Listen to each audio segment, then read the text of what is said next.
Whoa, more school shootings. This is getting kind of creepy, you know? Hey, I think the real problem here is that everyone's looking for defects in the kids. Oh, our poor children, they're turning violent and hateful. Oh, what's wrong with our children? What's wrong with your children? Try this. What the hell is wrong with the schools? Take a minute to think about this. The Viet Cong tried to brainwash American soldiers into attacking their own people, and they couldn't even do it. What the hell is going on in these schools, man? Apparently, whatever is happening there is so terrible that the kids would rather splatter their entire class across the building with an AK and spend the rest of their lives in state penitentiary than to go to school for one more day. And you're asking what's wrong with your kid? What are they showing them, skin flicks of Phyllis Diller in there or something? Do they turn into Nike factories when we're not looking? You have to feed a dog gunpowder to make him as pissed off and mean as these kids are, and you're still dropping them off at the same building every day. Are you trying to get rid of your children so you can spend their college money on a boob job, or are you really that dim? Maybe you ought to check these places out, you know? Tie a little camera to your kid so you can see what he has to go through every day. And that brings me to this week's rant. Guns. Ooh, touchy subject, eh? Yeah, well, fucking sue me, okay? This needs to be said. Some of you out there are running around and being all anti-gun. Oh, they're evil. No guns. Take them away. Make them illegal. Yeah, and when you're getting your head beat in with an aluminum baseball bat and there's no one around with a firearm to step up and save you, I'm gonna laugh my ass off. It makes me literally nauseous to see you Riri's putting the blame of violence on inanimate objects instead of the drooling psycho who just plugged his entire family because the voices in his head insisted they were aliens from the planet Zirgnorf. You know, they have this saying, guns don't kill people,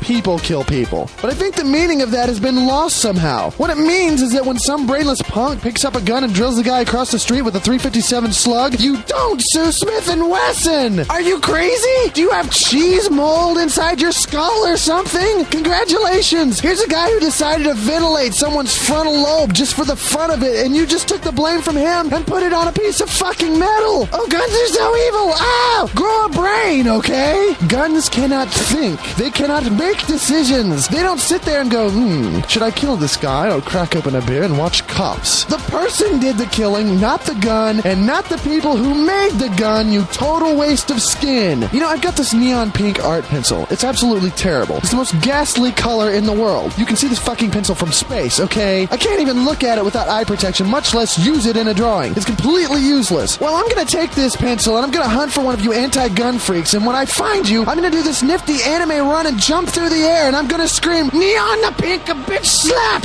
and then go splack and shove it into your eye socket. Then I'm gonna wiggle it around. How do you like that? I'm gonna make puree out of your retarded synapses. Pink neon pencil fuck of death. Do you get me? And the best part is, I'm not the one responsible, right? It's Prismacolor. Sue them. They're the ones who supplied me with such a terrible weapon, those evil bastards. I could drop a wrecking ball on a school playground at recess time and hey, I didn't splatter your kids. Gravity did it. Timothy McVeigh didn't blow up that building. It was that pesky car bomb, right? You know, if you people had brains, you just might be dangerous. Go ahead and say it. Go ahead. I've heard it before. Well, guns don't do the killing, but they make it easier for people to kill. Yeah? They make killing easier? So does a Lincoln Town Car. A metal grill can't hurt much of anything, but if you put a V8 behind it, you can make a whole family of four eat 120-mile-an-hour screaming rush hour death without even scratching your ass twice. So let's get rid of the cars, right? You pick up 100 objects every day that make killing easier. Are we gonna get rid of all those things too? Hey, we've got hijackers. Let's get rid of all the fucking airplanes. Gee, you certainly could cut someone up at the corner of that KY tube. Or even better, 3D vision makes killing a lot easier. It's just not the same running someone through with a fireplace poker without depth perception. Let's poke an eye out of everyone at birth. When are you morons gonna learn that violence is in the people, not the weapons? You take away guns and they'll stab each other. Take away the knives and they'll throw Drano on each other. Get rid of the Drano and they'll gag each other with 18-inch dildos. Even if you had no weapons at all. Where do you think Kung Fu came from? What were ancient Chinese people without weapons doing? Trying to figure out just the right way to bounce a rice patty off someone's head so that it'd shatter their spinal column. You keep on trying to take weapons away, okay? Maybe in a couple hundred years you'll figure out that if you want to stop the violence, you're gonna have to stop the hate. Not guns or knives. Until people can learn to love each other, they're gonna find a way to kill each other. That's just the way it is. You could remove their limbs and they'd be rolling after each other trying to nibble each other to death. And listen to me here. You can't kill a weed by cutting starting off the top, all right? You have to get to the root. Take all your anti-gun energy and put it into anti-violence instead. There is a difference. Instead of preventing people from hurting each other even though they want to, why not try to help people not want to hurt each other in the first place? Start by being a good example and showing a little maturity here. Besides, if you get my guns taken away and I have to start throwing rice patties at the shooting range, I'm gonna find you and kick your ass. This is to your gun-toting, ranting Gryphon, and that's all I have to say about that.